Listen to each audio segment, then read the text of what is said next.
प्रभु यीशु मसीह के प्रिय और मधुर नाम में आप सबों को जय मसीह की। मेरे यूट्यूब चैनल पर और फेसबुक पेज पर आप सबों का बहुत बहुत बहुत स्वागत करती हूँ। परमेश्वर पिता का धन्यवाद देते हैं कि हम लोग वचन में सीख रहे हैं और खरी शिक्षाओं को हम ले करके आगे बढ़ने पाते हैं।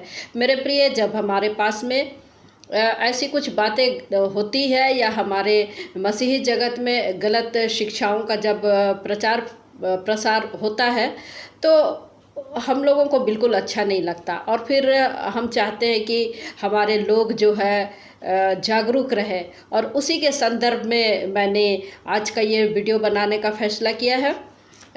अभी हम देखते हैं कि मसीह जगत में एक क्रेज है किस बात का? लेंट काल का। लेंट काल हम लोग, उपवास काल हम लोग बहुत अच्छे से, बहुत ही इस तरीके से मना रहे हैं जैसे कि पूरे 40 दिन हम प्रभु के नज़दीक में रह रहे हैं, या फिर परंपरा के तौर पर हम लोग इस तरीके से मना रहे हैं। क्या ये सब सही है? और उसी बातों में से एक निकल करके ये आया है कि मरे हुए लोगों के लिए प्रार्थनाएं की जाती है। आज हम देख रहे हैं बहुत सारे मसीही जगत में हम देख रहे हैं डिनोमिनेशन जो है लोगों को बढ़ावा कर रहा है। लोग अपने घरों में देख रहे हैं कि मरे हुए लोग जो सालों से मर चुके हैं, उनके प्रिय लोग, या फिर वर्तमान में 2-4 दिनों में यदि कोई डेथ कर रहा है तो उनके लिए प्रार्थनाएं कर रहे हैं। तो क्या ये सही है?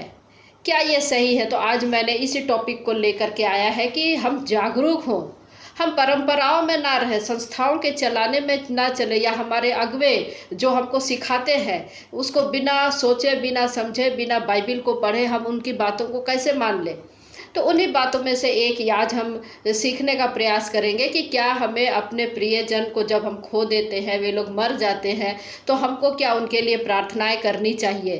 तो या जो हम प्रार्थनाएं करते हैं वो सही है क्या? तो आज हम उसी के विषय में हम लोग सीखने का प्रयास करेंगे। देखिए, भजन संहिता 6वां अध्याय उसका 5वां पद क्या कहता है? स्पष्ट वचन हमको क्या कहता है?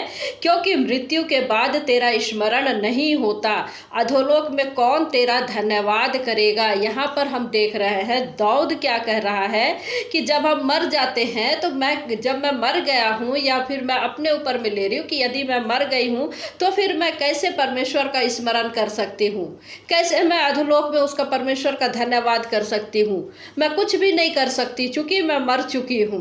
उसके बाद में 30वां अध्याय उसका 9 पद क्या कहता है? जब मैं कब्र में चला जाऊंगा तब मेरे लहू से क्या लाभ होगा? वो प्रश्न कर रहा, क्या लाभ होगा?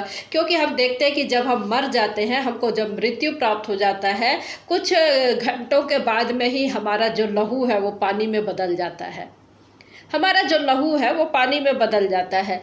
तो इससे क्या लाभ होगा? जब मैं कब्र में चला जाऊंगा तो मेरे लहू से क्या लाभ होगा? उसके बाद क्या कहता है? क्या मिट्टी तेरा धन्यवाद कर सकती है? प्रश्न पूछ रहा है। ये चूंकि शरीर है, शरीर मिट्टी का बना है, मिट्टी में मिल जाएगा, तो क्या ये तेरा धन्यवाद, परमेश्वर तेरा धन्यवाद कर सकती? क्या वो तेरी सच्चाई का प्रचार कर सकती? बिल्कुल नहीं कर सकती, बिल्कुल नहीं कर सकती मेरे प्रियो। और इसी को बड़ी स्पष्ट से हम लोग सभोपदेशक में देखेंगे। सभोपदेशक 9 उसका 5 और 6 पद में बहुत ध्यान से देखिएगा, क्योंकि हम परंपराओं में फंसते चले जा रहे हैं, रूढ़िवाद में हम फंसते चले जा रहे हैं। चूँकि हमारे बड़े लोग कर रहे हैं, पूर्वज कर रहे हैं, बिना सोचे बिना समझे हम इन सारी चीज़ों को करने लगते हैं। और यदि अभी आप लेंट काल में इन सब चीज़ों को कर रहे हैं, अपने मृतकों के लिए कर रहे हैं, तो मेहरबानी करके आप उनके लिए प्रार्थना ना करें। देखिए, माफ़ कीजिएगा, सभोपदेशक 9वां अध्याय 5 और 6 क्या कहता है? क्योंकि जीवते तो इतना जानते हैं कि वे मरेंगे, परंतु मरे हुए कुछ भी नहीं जानते, और ना उनको कुछ और बदला मिल सकता है, क्योंकि उनका स्मरण मिट गया है। उनका प्रेम और उनका बैर और उनकी डाह नष्ट हो चुकी, और अब जो कुछ सूर्य के नीचे किया जाता है उसमें सदा के लिए उनका कोई भाग ना होगा। चूंकि वो व्यक्ति मर गया है, हमारे प्रिय लोग मर चुके हैं, उनका स्मरण इस पृथ्वी पर से मिट गया है। अब वो कुछ भी नहीं कर सकता। जो उसने प्रेम किया है अपने लोगों के प्रति, या फिर बैर भाव किया है, या फिर डाह किया है, सब, या फिर परमेश्वर के विरोध में किया है, जो कुछ भी उसने किया है वो इस धरती से जा चुका। अब उसके विषय में अब कुछ नहीं कर सकते। मेरे प्रिय, यहाँ पर स्पष्ट लिखा है कि और कोई भाग उनका ना होगा।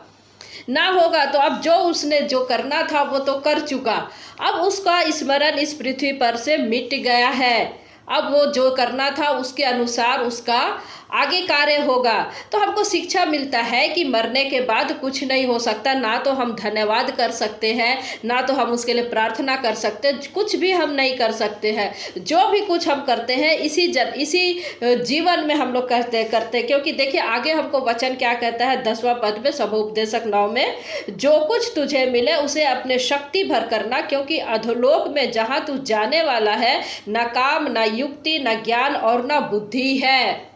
देखिए मेरे प्रिय भाइयों और बहनों, क्या कहता है यहाँ पर, जो कुछ तुमको इस जीवन में मिला है, क्योंकि तुम्हारा जीवन जो है एक घास के समान है, तुम्हारा जीवन जो है एक ओस की बूंद के समान है, जो कि सूर्य निकलते ही हमारा जो है ओस जो है गायब हो जाता है।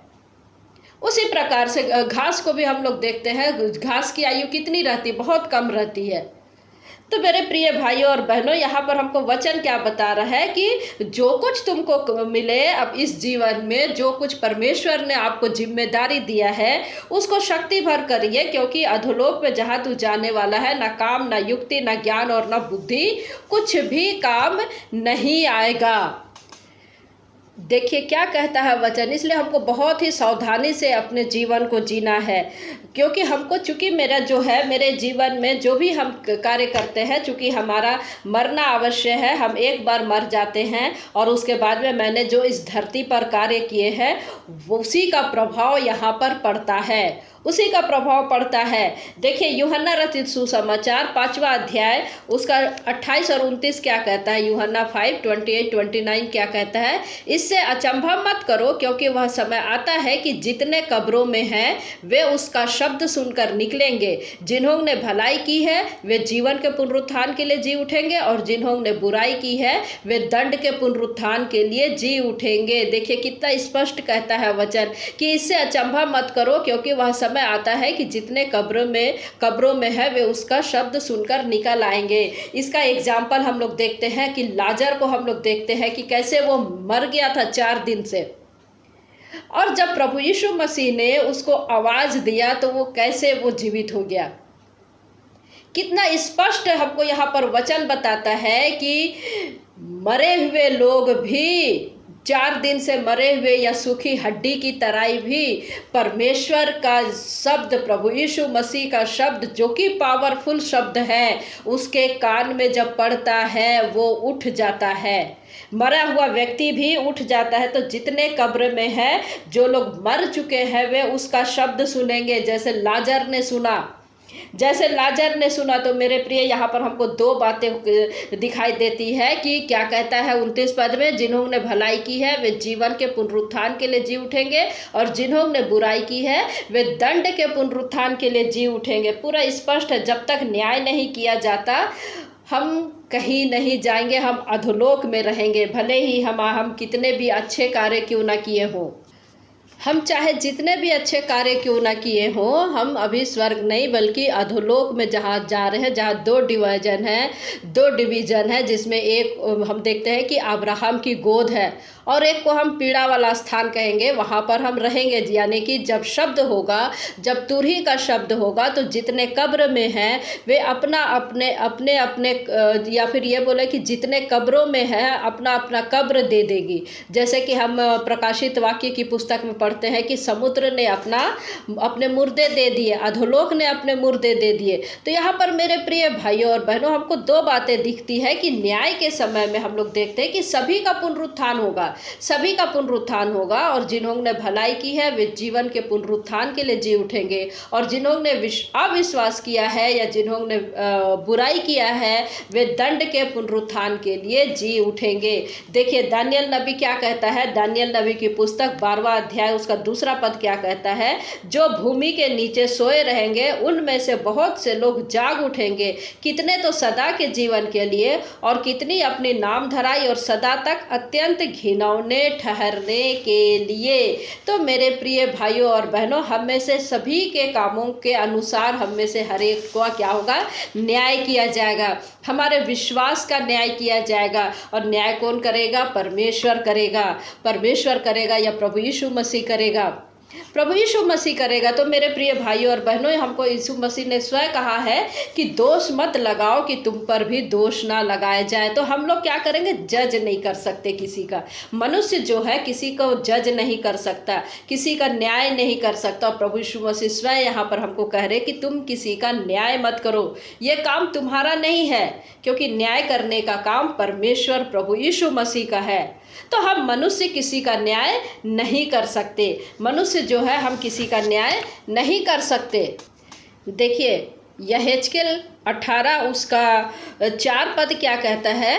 देखो सबों के प्राण तो मेरे हैं, जैसा पिता का प्राण वैसा ही पुत्र का भी प्राण है, दोनों मेरे ही है।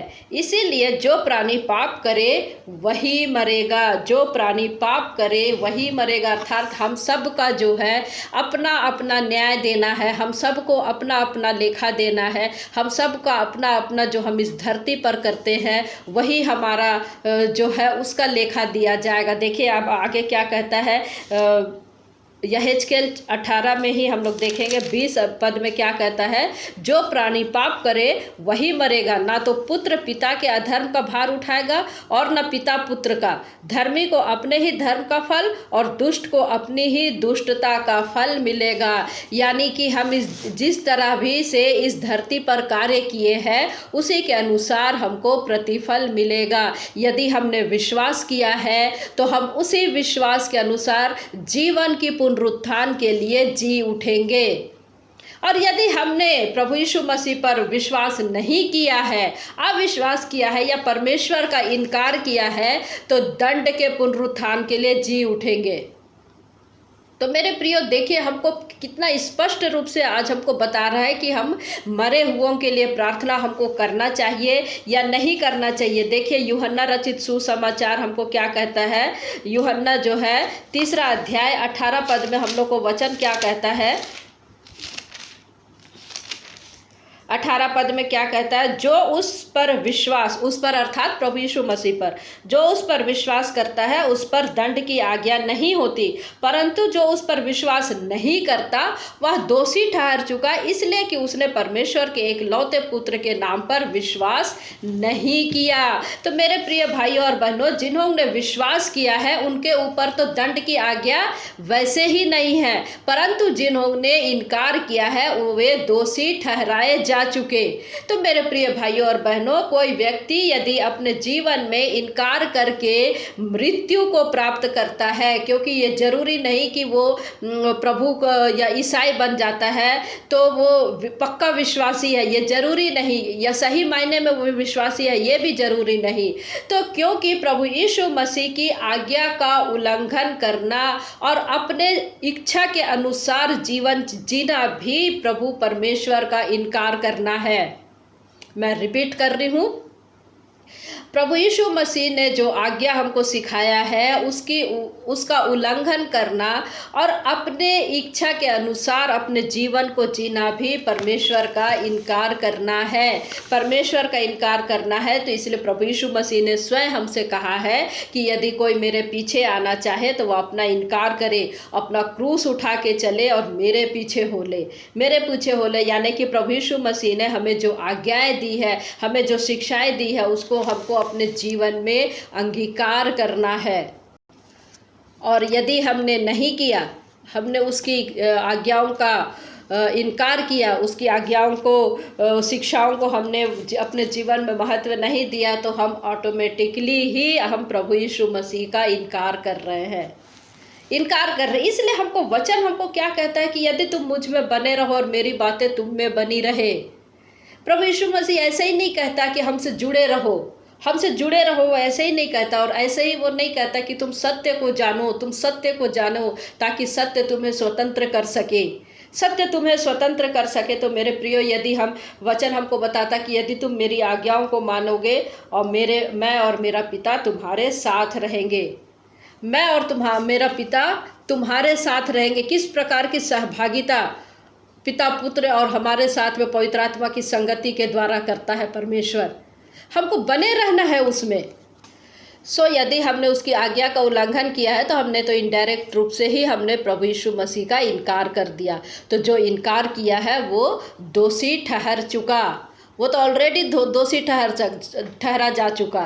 तो यदि मैं अपने ऊपर में यदि लेती हूँ कि मैं परमेश्वर की आज्ञाओं का इनकार कर रही हूँ, अपने जीवन में उसको लागू नहीं कर रही हूँ, अपने जीवन में मैं अपने चाल चलन को नहीं देख रही हूँ, मैं केवल विश्वासी बनी हूँ, नामधराई विश्वासी बनी हुई या एक नामधराई क्रिश्चियन बनी हुई हूँ और मेरे जीवन में परमेश्वर की कोई आज्ञा नहीं है, मैं प्रभु परमेश्वर की इच्छा के अनुसार नहीं चल रही हूँ और मैं इनकार कर रही हूँ, तो मैं तो दोषी ठहर चुकी। और यदि मैं दोषी ठहराई जा चुकी हूँ तो यदि मेरे लिए मेरे परिवार वाले प्रार्थना करें तो क्या उसका प्रभाव पड़ेगा, या फिर कलीसिया मेरे लिए प्रार्थना करे मेरे मरने के बाद में, या फिर मेरे पास्टर मेरे लिए प्रार्थना करे, तो क्या ये कुछ हो सकता है क्या?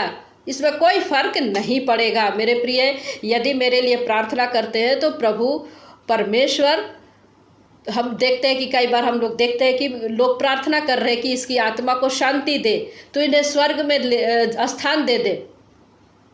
तो मेरे लिए यदि मैं परमेश्वर को अपने जीवन में इनकार किया है, मैंने कभी ढंग से परमेश्वर की इच्छा के अनुसार चला ही नहीं, मैंने हमेशा प्रभु के गलत मार्ग में चला है, हमारा चाल चलन परमेश्वर के योग्य नहीं है, उसके बाद में यदि मैं मर जाती हूँ और आप यदि मेरे प्रिय लोग यदि मेरे लिए प्रार्थना कर रहे हैं कि प्रभु तू इसको जगह दे, स्वर्ग में जगह दे और इसको अच्छे स्थान में जगह दे, तो क्या ये संभव है?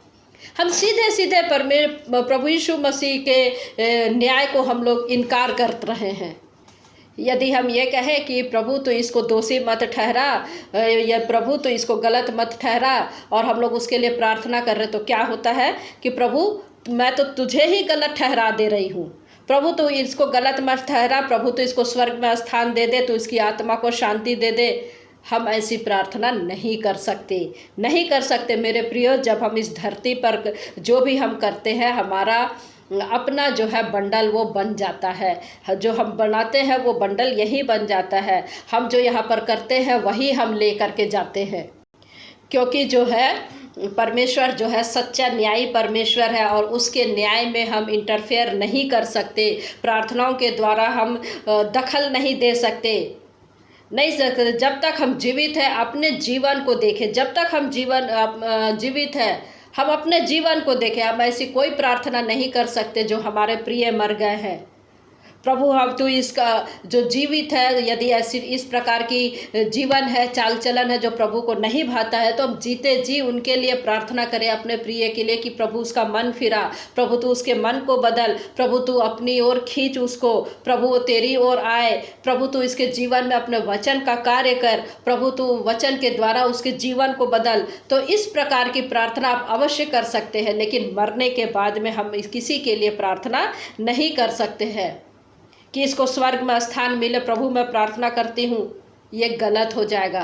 परमेश्वर का न्याय को हम लोग चैलेंज कर रहे हैं एक तरह से, या फिर एक तरह से दखल कर रहे हैं उसके न्याय पर। ये गलत हो जाएगा मेरे प्रिय भाइयों और बहनों। जिन्होंने इनकार किया है वो दोषी ठहराए जा चुके, परंतु जिन्होंने विश्वास किया और उसके अनुसार जिया वो दंड की आज्ञा उसके ऊपर में नहीं है। तो जब विश्वास की दशा में जब हम मर गए हैं तो विश्वास के दशा में ही जी उठेंगे, तो उन पर तो दंड की आज्ञा वैसे ही नहीं है। तो क्यों हम उनके लिए प्रार्थना करें? क्योंकि प्रभु ने कहा है कि जो विश्वास करेगा उस पर दंड की आज्ञा नहीं, और जो इनकार करेगा वो दोषी ठहराया जा चुका, तो उसका तो न्याय भी होगा। तो मेरे प्रिय हमें इस प्रकार की प्रार्थना नहीं करना है। देखिए दूसरा कुरिन्थी क्या कहता है, वचन हमको क्या कहता है। दूसरा कुरिन्थी 5वां अध्याय उसका 10वां पद क्या कहता है, क्योंकि अवश्य कि हम सबका हाल मसीह के न्याय आसन के सामने खुल जाए कि हर एक व्यक्ति अपने अपने भले बुरे कामों का बदला जो उसने अपने देह के द्वारा किए हो पाए, देह के द्वारा किए हो पाए। जितने भी मसीह विश्वासी है आज जो हम यदि मैं अपने ऊपर में लेती हूँ, मैं भले ही प्रभु का प्रचार कर रही हूँ और करती हूँ, लेकिन मेरे अंदर जो चल रहा है वो मैं और मेरा परमेश्वर ही जानता है। मैं जो बुराई के कार्य कर रही हूँ वो मैं और मेरा परमेश्वर ही जानता है। और यहाँ पर पौलुस ये नहीं कह रहा है कि प्रभु तू किसी को बख्श दे। यहाँ पर पौलुस ये नहीं कह रहा है कि प्रभु जो भी गलतियाँ किया है तो इसे क्षमा कर, बिल्कुल नहीं। वो क्या कह रहा है, क्योंकि अवश्य है कि हम सबका हाल मसीह के न्याय आसन के सामने खुल जाए कि हर एक व्यक्ति अपने अपने भले बुरे कामों का बदला जो उसने देह के द्वारा किए हैं पाए, देह के द्वारा किए हैं पाए। तो पौलुस ये क्या कह रहा है, कितने स्पष्ट से कह रहा है ये सब। तो मेरे प्रिय, परमेश्वर के न्याय की प्रक्रिया में हम दखल नहीं दे सकते। हम लोग देखते हैं लाजर और धनी व्यक्ति के बारे में हम लोग देखते हैं, जो कि पाया जाता है लूका रचित सुसमाचार उसका 16 अध्याय 19 पद से 31 पद में। लूक 16:19-31 में जब हम लोग पढ़ते हैं, यहाँ पर एक धनी मनुष्य और निर्धन लाजर की कहानी को हम लोग यहाँ पर देखते हैं। निर्धन जो लाजर है वो अब्राहम की गोद में जाता है मरने के बाद में, और धनी व्यक्ति जो है अधोलोक की पीड़ा में वो पड़ा हुआ है। तो यहाँ पर हम लोग, ये बहुत बड़ा पैसेज है इसलिए मैं इसको नहीं पढ़ूंगी। तो 25 और 26 पद में क्या कहता है देखिए, परंतु अब्राहम ने कहा, हे पुत्र, स्मरण कर कि तू अपने जीवन में अच्छी वस्तुएं ले चुका और वैसे ही लाजर बुरी वस्तुएं, परंतु अब वह यहाँ शांति पा रहा है और तू तड़प रहा है। इन सब बातों को छोड़ हमारे और तुम्हारे बीच एक भारी गड्ढा ठहराया गया है, जो कि यहाँ से उस पार तुम्हारे पास जाना चाहे वे ना जा सके और ना कोई वहाँ से इस पार हमारे पास आ सके। ना तो कोई आ सकता है ना तो कोई जा सकता है। तो दो हिस्सा हम लोग यहाँ पर देखते हैं और बीच में एक गड्ढा को देखते हैं। अब्राहम की गोद और अधोलोक की पीड़ा के बीच में हम लोग गड्ढा को देखते हैं, और जो कि प्रतिबंधित किया गया है, जिसे परमेश्वर ने दोषी ठहरा दिया है, उसे हम कैसे या उनके लिए हम कैसे प्रार्थना कर सकते हैं कि हे प्रभु तू इसकी आत्मा को स्वर्ग में दे, या फिर हे प्रभु तू इसकी आत्मा को शांति। हम ऐसा नहीं कर सकते मेरे प्रियो।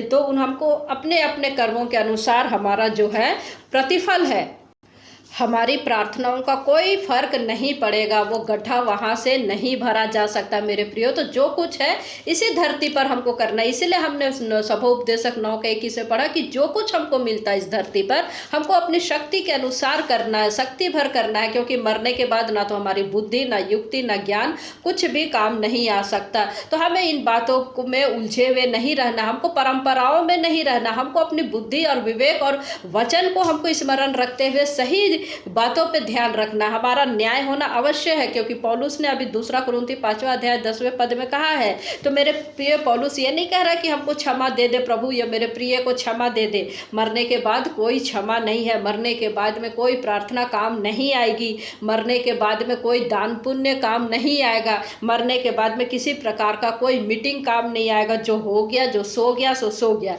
इस धरती पर हमारी आखिरी सांस तक रहेगा। तो मेरे प्रियो, हाँ ये है कि हमारे प्रिय लोग मर जाते हैं, ख़त्म हो जाते हैं, प्रभु में सो जा। हमारे लोग मरते नहीं है। सबसे पहली बात तो विश्वासी लोग मरते नहीं है, प्रभु में सोते हैं। तो जब हम प्रभु में सो गए हैं विश्वासी लोग, तो जो परिवार वाले जो जिंदा है, हम उनकी शांति के लिए, उनके घर में धीरज के लिए हम परमेश्वर से प्रार्थना कर सकते हैं, प्रभु यीशु मसीह अपनी शांति उस घर में दे जो कि संसार नहीं दे सकता और हम मनुष्य की समझ से परे है। तो ऐसी प्रार्थना हम अपने प्रिय जनों के लिए कर सकते हैं। वो हमारे पास में नहीं आ सकता, किंतु हम उसके पास में जा सकते हैं और हम एक साथ मिलेंगे और हम एक साथ आनंद करेंगे। तो हमारा जीवन वैसा होना चाहिए, हमारा जीवन ऐसा हो कि हम न्याय आसन के सामने में खड़े होने के लायक बन सके। तो जो भी है, हमको जीते जी ही इस संसार में हमको हमारा जो कार्य है वो हमारा बंडल बन करके जाएगा और न्याय आसन के सामने में वो बंडल जो है खोला जाएगा। तो हमको अपने जीवन को सतर्क रखना है,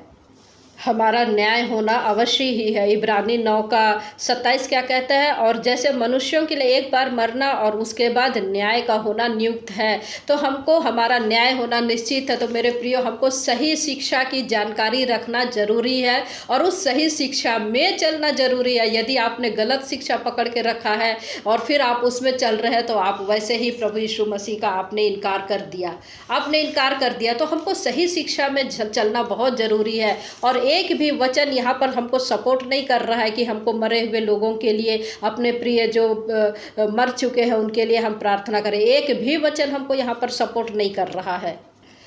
तो जब प्रभु यीशु मसीह न्याय करेगा तो भेड़ों को दाहिनी ओर और बकरियों को बाईं ओर कर देगा। और जब प्रभु यीशु मसीह कहता कि मैं न्याय करूंगा और तब मैं देखूंगा कि किसने क्या किया है। यीशु मसीह ने स्वयं कहा है कि देख मैं शीघ्र आने वाला हूं और हर एक के कामों के अनुसार उसका प्रतिफल दूंगा। कामों के अनुसार, ना कि प्रार्थना के अनुसार। कामों के अनुसार प्रार्थना देगा, तो न्याय कामों के अनुसार है। तो मेरे प्रियो, हमको किस रीति से हमको मुर्दों के लिए प्रार्थना कर सकते हैं? हम नहीं कर सकते मुर्दों के लिए प्रार्थना, और ना ही हमको करनी चाहिए, ना ही कब्र में हम कुछ कर सकते। जो एक बार मर गया उसका न्याय होना अवश्य है, क्योंकि हम सृष्टि के नहीं है, हमारा आत्मा सृष्टि का नहीं है, हमारा आत्मा परमेश्वर के स्वरूप में रचा गया है। तो सृष्टि का शरीर सृष्टि में मिल जाएगा, अब यहाँ पर कुछ भी नहीं है। तो जो जीवित होंगे उनका पुनरुत्थान जब होगा, वो इस सृष्टि के नहीं, हम देखते हैं कि हम इस सृष्टि के नहीं, किंतु हम ऐसा जीवन जिए कि हम परमेश्वर के न्याय आसन के सामने में हम खड़े हो सके।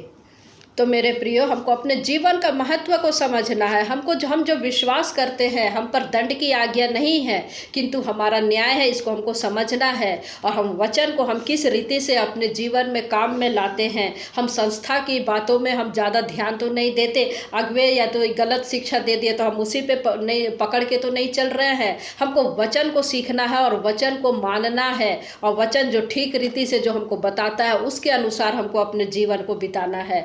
अब धनी मनुष्य के जीवन को देख लीजिए, लाजर के जीवन को देख लीजिए। पवित्र शास्त्र वहाँ पर वचन बता रहा, पवित्र शास्त्र हमारे पास भी है, हमको सही रीति से पढ़ना जरूरी है। मूसा की पुस्तक, भविष्यवक्ताओं की पुस्तक वहाँ पर थी, लेकिन आज हमारे पास में ये वचन है, हमारे पास में भी है। हमको सही रीति से और ठीक रीति से वचन को काम में लाना है, ताकि हम परमेश्वर के ग्रहण योग्य बन सके। तो हमको मरे हुए लोगों के लिए प्रार्थना नहीं करना है। तो मेरे प्रियो, यदि इन दिनों में आप प्रार्थना कर रहे हैं तो आप इन सब बातों को छोड़ दीजिए। मरे हुए के लिए कोई प्रार्थना काम नहीं करता है, वो अपना प्रतिफल न्यायासन के समय में मिलेगा। आपका प्रार्थना करने का कोई असर नहीं होगा। तो परमेश्वर पिता इन वचनों के द्वारा हम में से प्रत्येक को आशीष दे। जय मसीह की। Praise the Lord.